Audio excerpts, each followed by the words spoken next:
नमस्कार, आप सभी का हार्दिक स्वागत एनवीर एजुकेशन के इस यूट्यूब चैनल पर। और मैं संपत लीड आप सभी को राजस्थान कंप्यूटर अनुदेशक भर्ती की तैयारी करवा रहा हूं, जिसके अंदर हम फर्स्ट पेपर की तैयारी के लिए राजस्थान जीके के 100 एमसीक्यू को डेली बेसिस पर पढ़ रहे हैं। और आज हम जो है चित्तौड़गढ़ जिले से संबंधित जो है इंपॉर्टेंट 100 एमसीक्यू पढ़ने वाले हैं। इससे पहले जितने भी जिलों को आपको एमसीक्यू करवाए तो प्लीज उनको विजिट करें, देखें, अपने दोस्तों के साथ शेयर करें। इसी क्रम में मैं बताना चाहूंगा कि आपको अगर सेकंड पेपर की भी तैयारी करनी है तो आप इस चैनल पर विजिट करके सभी क्लासेस को बिल्कुल मुफ्त में देख सकते हैं। जी हाँ, बिल्कुल मुफ्त में आप उनकी तैयारी कर सकते हैं। ठीक है, इस चैनल पर आपको कंप्लीटली जो तैयारी है वो बिल्कुल फ्री में करवाई जा रही है। इस वीडियो के नीचे डिस्क्रिप्शन में लिंक भी दिया गया है आपको टेलीग्राम का, जहां से आप जो है इसको बिल्कुल इसके जो नोट्स हैं वो बिल्कुल फ्री में डाउनलोड कर सकते हैं। चलिए, तो बिना किसी वक्त को गवाए इस वीडियो को शुरू करते हैं।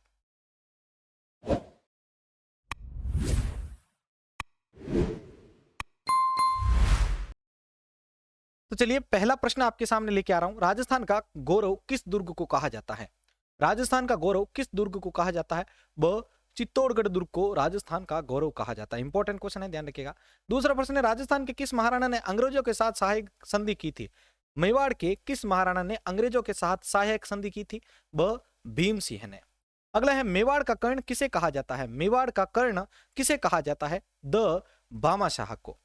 मेवाड़ का कर्ण किसे कहा जाता है? भामाशाह को कहा जाता है। अगला प्रश्न है, एकीकरण के समय मेवाड़ का राजा कौन था? एकीकरण के समय मेवाड़ का राजा कौन था? स भूपाल सिंह था। अगला प्रश्न है, चित्तौड़गढ़ के तीसरे साके में अकबर ने किसके कहने पर कत्ले आम का आदेश दिया था? चित्तौड़गढ़ के तीसरे साके में अकबर ने किसके कहने पर कत्ले आम का आदेश दिया था? स भारमल के। अगला प्रश्न है, हल्दीघाटी युद्ध में कौन सा इतिहासकार उपस्थित था? हल्दीघाटी युद्ध में कौन सा इतिहासकार उपस्थित था? स बदायूनी। कौन सा था भाई? आपके बदायूनी। अगला प्रश्न है, अमर काव्य वंशावली के लेखक कौन है? अमर काव्य वंशावली के लेखक कौन है? द रणछोड़ दास। कौन है भाई? आपके रणछोड़ दास जो है वो अमर काव्य वंशावली के लेखक माने जाते हैं। अगला प्रश्न है, मेवाड़ के किस राजा ने शेरशाह सूरी की अधीनता स्वीकार की थी? मेवाड़ के किस राजा ने शेरशाह सूरी की अधीनता स्वीकार की थी? ब उदय सिंह ने। तुलजी भवानी मंदिर का निर्माण किसने करवाया था? तुलजा भवानी मंदिर का निर्माण किसने करवाया था? श बनवीर ने करवाया था। किसने करवाया था भाई? आपके बनवीर ने करवाया था। अगला प्रश्न आपके लिए है साथियों, देखिए, महाराणा सांगा का स्मारक कहां पर बना हुआ है? महाराणा सांगा का जो स्मारक है वो कहां पर बना हुआ है? तो देखिए, महाराणा सांगा का जो स्मारक है वो आपके बसुआ में बना हुआ है। कहां पर बना हुआ है? आपके बसुआ में बना हुआ है। अगला प्रश्न है, रानी कर्मावती की अधूरी छतरी किस दुर्ग में बनी हुई है? रानी कर्मावती की अधूरी छतरी जो है वो किस दुर्ग में बनी हुई है? ब रणथंभौर में दुर्ग में बनी हुई है रानी कर्मावती की अधूरी छतरी। अगला प्रश्न है, मीराबाई पर 2 आने की डाक टिकट कब जारी की गई थी? मीराबाई पर 2 आने की डाक टिकट कब जारी की गई थी? 1952 में की गई थी। अगला प्रश्न है, चित्तौड़ के दूसरे साके में जौहर किसके नेतृत्व में हुआ था? चित्तौड़ के दूसरे साके में जौहर किसके नेतृत्व में हुआ था? ब कर्णावती के नेतृत्व में हुआ था। अगला प्रश्न है, मुगल सत्ता की वास्तविक स्थापना किस युद्ध के बाद हुई थी?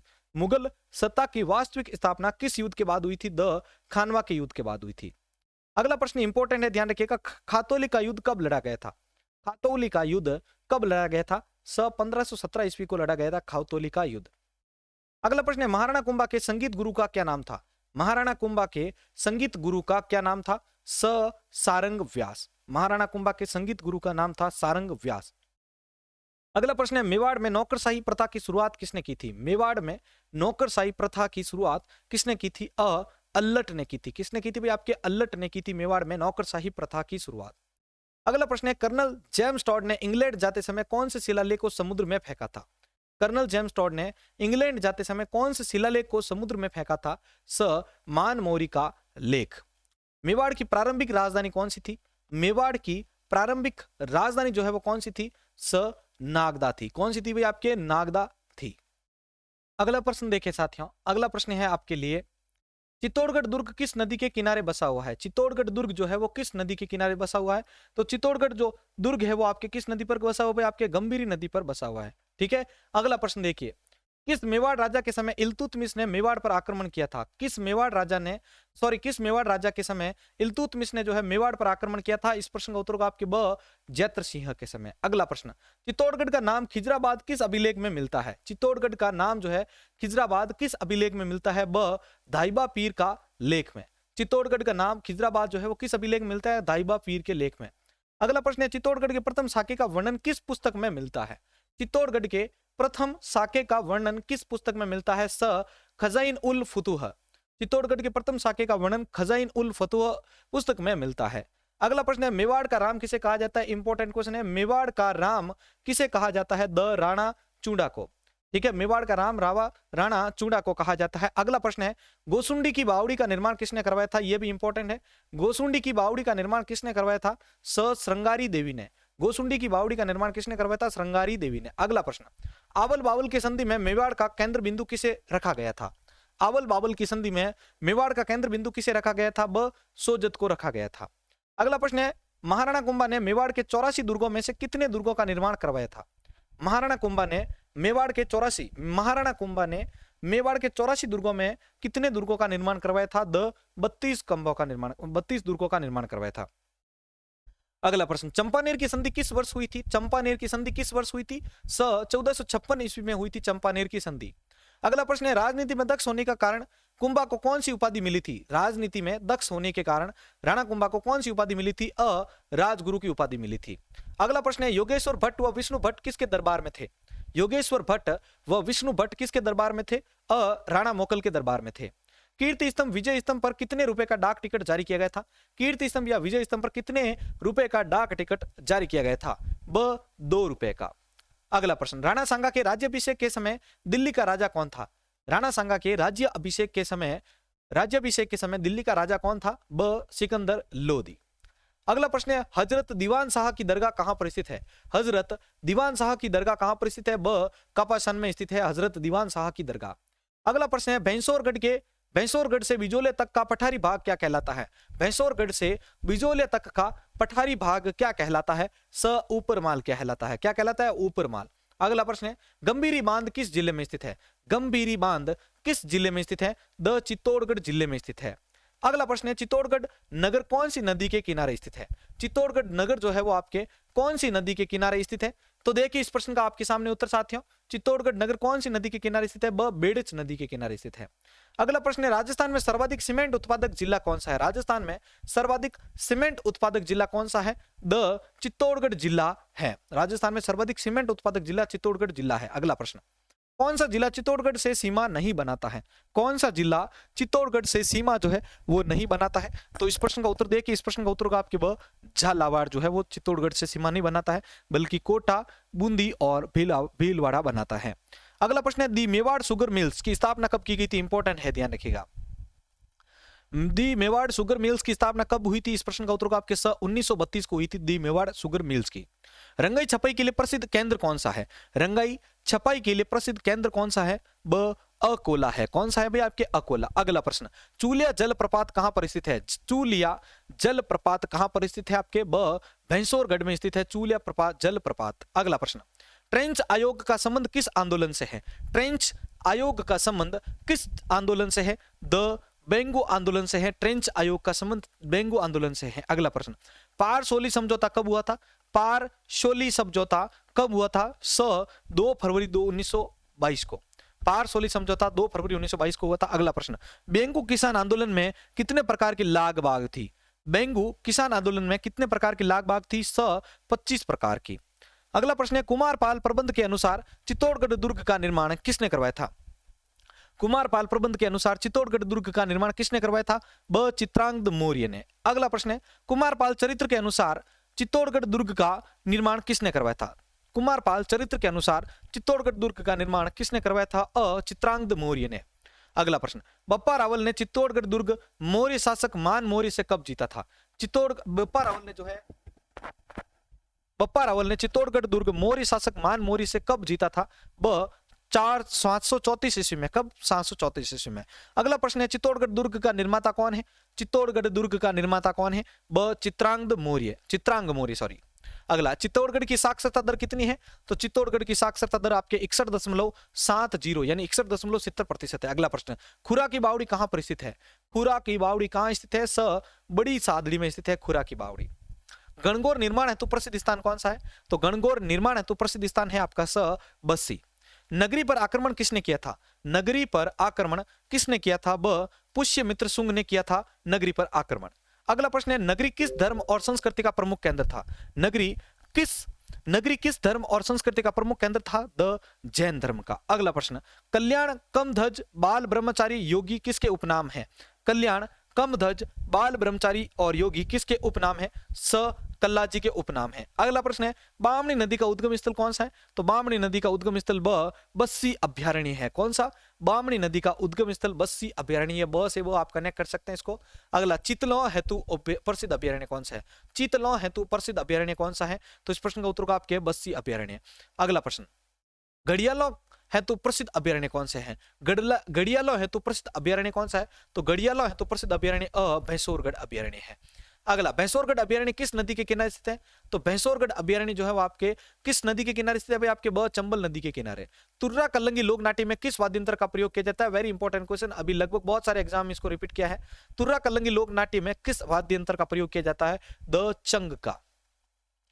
अगला है, मंगलेश्वर महादेव मंदिर कहां स्थित है? मंगलेश्वर महादेव मंदिर कहां स्थित है? तो इस प्रश्न का उत्तर आपके मातृकुंडिया में स्थित है। मातृकुंडिया में भगवान शिव का मेला कब भरता है? तो मातृकुंडिया में भगवान शिव का मेला वैशाख पूर्णिमा के दिन भरता है। चित्तौड़गढ़ किले की आकृति किसके समान है? तो चित्तौड़गढ़ किले की आकृति व्हेल मछली के समान है। किसके समान है भाई? व्हेल मछली के समान। अगला है, मालवा का प्रवेश द्वार किसे कहते हैं? मालवा का प्रवेश द्वार किसे कहते हैं? चित्तौड़गढ़ के किले को कहते हैं मालवा का प्रवेश द्वार। अगला प्रश्न, चित्तौड़गढ़ दुर्ग का पुनः निर्माण किसने करवाया था? चित्तौड़गढ़ दुर्ग का पुनः निर्माण किसने करवाया था? कुंभा ने करवाया था चित्तौड़गढ़ दुर्ग का पुनः निर्माण। अगला, चित्तौड़गढ़ दुर्ग पर अकबर के द्वारा कब आक्रमण किया गया था? चित्तौड़गढ़ दुर्ग पर अकबर के द्वारा कब आक्रमण किया गया था? 1567 ईस्वी में। अगला, गढ़ तो गढ़ चित्तौड़गढ़ बाकी सब गढ़ैया किसका कथन है? बहुत ही शानदार प्रश्न और इंपॉर्टेंट क्वेश्चन है। गढ़ तो गढ़ बाकी सब गढ़ैया किसका कथन है? अबुल फजल का। अगला, एशिया का सबसे बड़ा जिंक संयंत्र कहां पर स्थित है? यह भी अच्छा प्रश्न है। एशिया का सबसे बड़ा जिंक संयंत्र कहां पर स्थित है? तो एशिया का सबसे बड़ा जिंक संयंत्र द चंदेरिया में स्थित है। अगला प्रश्न, उत्तरी भारत का पहला डीएपी खाद कारखाना कहां पर स्थित है? उत्तरी भारत का पहला डीएपी खाद कारखाना कहां पर स्थित है? द कपाशना में स्थित है। अगला प्रश्न, सुनार की बावड़ी कहां पर स्थित है? सुनार की बावड़ी कहां पर स्थित है? बेंगू में स्थित है सुनार की बावड़ी। अगला प्रश्न, अफीम मंदिर के नाम से किस मंदिर को जाना जाता है? अफीम मंदिर के नाम से किस मंदिर को जाना जाता है? सांवरिया सेठ को जाना जाता है अफीम मंदिर के नाम से। अगला प्रश्न, राजस्थान का एकमात्र दुर्ग जिसमें खेती की जाती है? राजस्थान का एकमात्र दुर्ग जिसमें खेती की जाती है। बहुत शानदार प्रश्न है। तो इस प्रश्न को उत्तर आपके चित्तौड़गढ़ दुर्ग। अगला प्रश्न, 13 ताली नृत्य की प्रसिद्ध नृत्यांगना कौन है? इंपॉर्टेंट क्वेश्चन है। 13 ताली नृत्य की प्रसिद्ध नृत्यांगना कौन है? तो इस प्रश्न को उत्तर आपके मांगी बाई है। अगला, राजस्थान का हरिद्वार, यह भी अच्छा प्रश्न है, इंपॉर्टेंट। राजस्थान का हरिद्वार किसे कहा जाता है? मातृकुंडिया को राजस्थान का हरिद्वार कहते हैं। अभी तक जिस भी साथी ने वीडियो को लाइक नहीं किया, प्लीज सभी से रिक्वेस्ट है कि जल्दी से वीडियो को लाइक कर ले। उसके बाद अगले प्रश्न पर बढ़ते हैं। अगला प्रश्न है आपके लिए, कुमारपाल का शिलालेख 1150 ईस्वी के रचयिता कौन है? कुमारपाल के शिलालेख का रचयिता कौन है? रामकीर्ति। अगला, महाराणा कुंभा की उपाधियों का वर्णन किस प्रशस्ति में मिलता है? महाराणा कुंभा की उपाधियों का वर्णन किस प्रशस्ति में मिलता है? कीर्ति स्तंभ प्रशस्ति में। अगला प्रश्न है, चित्तौड़गढ़ का लिंगानुपात कितना है? तो चित्तौड़गढ़ का लिंगानुपात 972 है। अगला प्रश्न है, चित्तौड़गढ़ का क्षेत्रफल कितना है? तो चित्तौड़गढ़ का क्षेत्रफल 10,856 वर्ग किलोमीटर है। 10,856 वर्ग किलोमीटर चित्तौड़गढ़ का क्षेत्रफल है। अगला प्रश्न, बिजोलिया किसान आंदोलन का जनक किसे कहा जाता है? बिजोलिया किसान आंदोलन का जनक किसे कहा जाता है? विजय सिंह पत्तिक को कहा जाता है। अगला प्रश्न, मेवाड़ के गुहिल वंश के कुल देवता एकलिंगनाथ जी का मेला कब लगता है? मेवाड़ के गुहिल वंश के कुल देवता एकलिंगनाथ जी का मेला कब लगता है? फाल्गुन कृष्ण त्रयोदशी के दिन। अगला प्रश्न है, मुहणोत नैन सिंह ने गुहिल वंश की कितनी शाखाओं का वर्णन किया है? मुहणोत नैन सिंह ने गुहिल वंश की कितनी शाखाओं का वर्णन किया है भाई? 32 शाखाओं का। हाथीबर कला के शिलालेख की खोज किसने की थी? हाथीबर कला के शिलालेख की खोज किसने की थी? श्यामलाल दास ने की थी। अगला प्रश्न है, गोसुंडी का शिलालेख किस सभ्यता से प्राप्त हुआ है? गोसुंडी का शिलालेख किस सभ्यता से प्राप्त हुआ है? नगरी सभ्यता से प्राप्त हुआ है। अगला प्रश्न, निम्न में से कौन सा मेवाड़ राज्य का सिक्का नहीं है? निम्न में से कौन सा मेवाड़ राज्य का सिक्का नहीं है? शाह आलमी। अगला प्रश्न, मेवाड़ राज्य के सिक्कों पर किसकी आकृति नहीं थी? मेवाड़ राज्य के सिक्कों पर किसकी आकृति नहीं थी? नाव की आकृति नहीं थी। अगला प्रश्न, चित्तौड़ में जौहर मेला कब पड़ता है? चित्तौड़गढ़ में जौहर मेला कब पड़ता है? चैत्र कृष्ण दशमी के दिन। चित्तौड़गढ़ में जौहर मेला कब पड़ता है? चैत्र कृष्ण दशमी के दिन। अगला प्रश्न, चित्तौड़गढ़ दुर्ग जीतने पर अलाउद्दीन खिलजी ने इसका नाम क्या रखा था? चित्तौड़गढ़ दुर्ग जो है उसको जीतने पर अलाउद्दीन खिलजी ने जो है इसका नाम क्या रखा था भाई? आपके द खिजराबाद। ये इंपॉर्टेंट क्वेश्चन है, ध्यान रखिएगा, लगभग हर गाइड में इसको रिपीट किया गया है। जोटिंग भट्ट व धनेश्वर भट्ट किसके दरबार में थे? जोटिंग भट्ट व धनेश्वर भट्ट किसके दरबार में थे? स राणा लखा के। मेवाड़ के किस राजा के पुत्र ने गुइल वंश की स्थापना नेपाल में जाकर की थी? ब समर सिंह। किस मेवाड़ राजा के शासनकाल में विजय स्तंभ पर बिजली गिरी थी? किस मेवाड़ राजा के शासनकाल में विजय स्तंभ पर बिजली गिरी थी? स स्वरूप सिंह के समय में विजय स्तंभ पर बिजली गिरी थी। अगला, आवल बावल की संधि, इंपॉर्टेंट। आवल बावल की संधि कब हुई थी? तो आवल बावल की संधि 1453 ईस्वी में हुई थी। कीर्ति स्तंभ की भाषा कौन सी थी? तो कीर्ति स्तंभ की भाषा द मेवाड़ी थी। महाराणा कुंभा के समकालीन गुजरात का राजा कौन था? मेवाड़ महाराणा कुंभा के समकालीन गुजरात का राजा कौन था? ब कुतुबुद्दीन शाह। मीराबाई के गुरु कौन थे? अच्छा प्रश्न है, इंपॉर्टेंट है। मीराबाई के गुरु कौन थे? तो इस प्रश्न का उत्तर को आपके संत रैदास थे। अगला प्रश्न, मीराबाई के गुरु चली हो चुके संत रैदास। खानवा के युद्ध में मारवाड़ से राणा सांगा की सहायता करने के लिए कौन आया था? तो इस प्रश्न का उत्तर को आपके द राव मालदेव। महाराणा प्रताप पुरस्कार किस क्षेत्र में दिया जाता है? अच्छा प्रश्न है ये भी। महाराणा प्रताप पुरस्कार किस क्षेत्र में दिया जाता है? ब खेल के क्षेत्र में दिया जाता है महाराणा प्रताप पुरस्कार। किस छावनी के सैनिक सन 1857 की क्रांति में भागकर डूंगला गांव में आकर शरण ली थी? किस छावनी के सैनिक ने जो है सन 1857 की क्रांति में भागकर डूंगला गांव में आकर शरण ली थी? द नीमच में। राजस्थान की अणु नगरी किसे कहते हैं? तो राजस्थान की अणु नगरी रावत भाटा को कहा जाता है। भारी जल का निर्माण कहाँ किया जाता है? तो भारी जल का निर्माण ब राउत भाटा में किया जाता है। संत रैदास की छतरी, इंपॉर्टेंट क्वेश्चन, संत रैदास की छतरी कहां पर है? चित्तौड़गढ़ में है। और आज की इस टेस्ट सीरीज का 100 प्रश्न है, मीराबाई के शिक्षक कौन थे? तो मीराबाई के शिक्षक ब पंडित गजाधर थे। तो साथियों, ये थे हमारे आज के चित्तौड़गढ़ से संबंधित टॉप 100 एमसीक्यू। अगर आपको ये वीडियो अच्छी लगी है तो प्लीज प्लीज प्लीज अपने दोस्तों के साथ शेयर कीजिएगा।